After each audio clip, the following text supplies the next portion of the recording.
நாளுக்கான இறைவாக்கியம் அப்போஸ்தலனாகிய பவுல் 1 கொரிந்தியருக்கு எழுதின 13ஆம் அதிகாரம் வசனங்கள் 4 முதல் அதிகாரம் முடிய நாம் வாசிப்போம் என்று சொன்னால், நம்முடைய அன்பு எப்படி இருக்க வேண்டும் என்பதை அப்போஸ்தலனாகிய பவுல் அழகாக சொல்கிறார். அன்பு நீடிய சாந்தமும் தயவும் உள்ளது, அன்புக்கு பொறாமை இல்லை, அன்பு தன்னை புகழாது, இருமாப்பா இராது, ஐயோகமானதை செய்யாது, தற்பொழிவை நாடாது, அநியாயத்தில் சந்தோஷப்படாமல் சத்தியத்தில் சந்தோஷப்படும். இல்லையா? அன்பு ஒரு காலம் ஒழியாது, தீர்க்க தரிசனங்களானாலும் ஒழிந்து போகும். அன்பு என்ன பண்ணவே பண்ணாது, அந்நிய பாஷைகளானாலும் கூட ஒழிந்து போகுமா, அன்பு ஒழியாது. எனக்கு அருமையானவர்களே, இன்றைய காலகட்டங்களிலே நம்முடைய அன்பு எப்படி இருக்கிறது?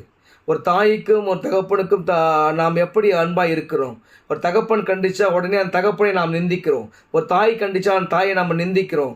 எதனால அவங்க நம்மளை கண்டிக்கிறாங்கன்ற அந்த யோசனைக்கே நம்ம போக மாட்டேன்றோம். அவங்க நம்ம மேலே அன்பாக இருக்கிறதுனால தான் நம்ம மேலே நம்மளை கேர் பண்ணுறாங்க, நம்ம செய்கிறது தப்புன்றதை சொல்லி காட்டுறாங்க, நம்மளுக்கு அதை எடுத்து சொல்கிறாங்கன்றதை நம்ம ஏற்றுக்கொள்ள மாட்டேன்றோம்.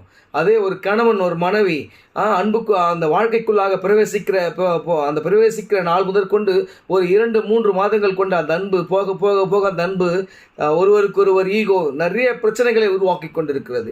ஆனால் உண்மையான அன்பு இருந்துச்சுன்னு சொன்னால் எப்படி இருக்கும்னு சொன்னால், ஒருவருக்கொருவர் அனுசரித்து போகின்ற வாழ்க்கையை அந்த அன்பு கொடுக்கும். ஒருவருக்கொருவர் விட்டு கொடுக்கிற வாழ்க்கையை அந்த அன்பு கொடுக்கும். இன்றைய காலகட்டங்களில் எவ்வளோ டைவர்ஸ் கேஸ் நீங்கள் போய் பார்த்தீங்கன்னு சொன்னால் நாளுக்கு நாள் இன்னும் அதிகமாகிக் கொண்டே இருக்கிறது. ஏன் இதை நான் சொல்லணும்னு சொன்னால், அந்த அன்பை நாம் பற்றி கொண்டு இருக்க வேண்டும். அந்த அன்பை நாம் என்ன பண்ணணும், பிரதிபலிக்க வேண்டும். என்னுடைய மனைவி, என்னுடைய பிள்ளைகள், என்னுடைய தாய், அந்த தாய்கிட்ட நான் எவ்வளோ அன்பை நான் எப்படி நேசிக்கிறனோ, எனக்கு நான் எப்படி உண்மையாக இருக்கணும், அப்படி அவங்கக்கிட்ட நான் உண்மையாக இருக்கணும்னு சொல்லி, அப்படி அவர்கிட்ட அன்பாக இருக்கணும்னு சொல்லி நாம் முதலாவது நம்மை நாம் ஆராய்ந்து பார்க்க நாம் அழைக்கப்படுகிறோம். எனக்கு அருமையானவர்களே, இந்த அன்பை இந்த 13ஆம் அதிகாரத்தை நீங்கள் வாசித்து பாருங்கள். 13 வசனங்கள் மட்டுமே இதில் இருக்கும். நீங்கள் பார்த்தீங்கன்னு சொன்னால் அவ்வளோ அழகான வசனங்கள்லாம். அன்பு சகலத்தையும் தாங்குமா.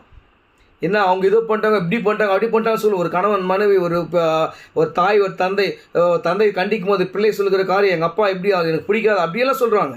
ஆனால் இல்லை, எல்லா தகப்பனும் தாய்க்கு தன் பிள்ளைக்கு நன்மை தான் செய்வாங்க, அன்பாக தான் இருப்பாங்க, கண்டிக்க வேண்டிய இடத்துல கண்டிப்பாங்க. கணவன் மனைவி அப்படி தான் இருப்பாங்க. ஒரு சில விஷயங்களை விட்டு கொடுக்கணும், ஒரு சில விஷயங்களை அவங்க விட்டு கொடுக்க கற்றுக்கொள்ளணும். அப்படி கற்றுக்கொள்ளும் போது நம்முடைய வாழ்க்கை ஆசீர்வாதமாக இருக்கும்.